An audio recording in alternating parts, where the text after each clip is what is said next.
Graph sketching project. Sketch the graph by working out its domain, intercepts, symmetry, asymptotes, critical points, and inflection points.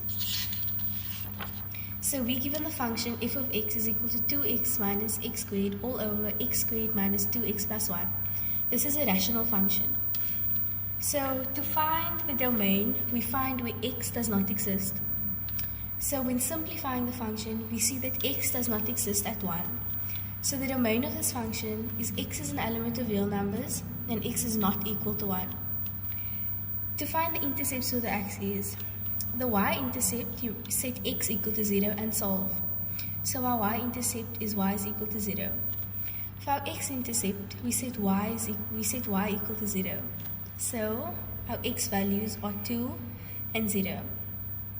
Then to determine if a graph is symmetrical, we see if f of minus x is equal to f of x. So we substitute every x value with a negative x and solve.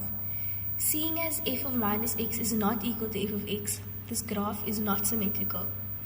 And then to find the asymptotes,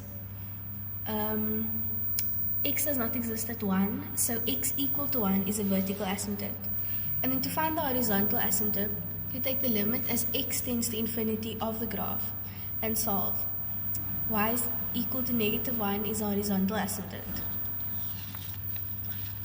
To find the critical points of this function, we set the first derivative equal to 0 and solve.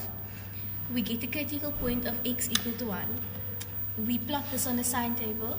So since all values before 1 are positive, we have an increasing graph. And since all the values after 1 of your first derivative graph are negative, we have a decreasing graph. So this is our function. Here we have our vertical asymptote and our horizontal asymptote.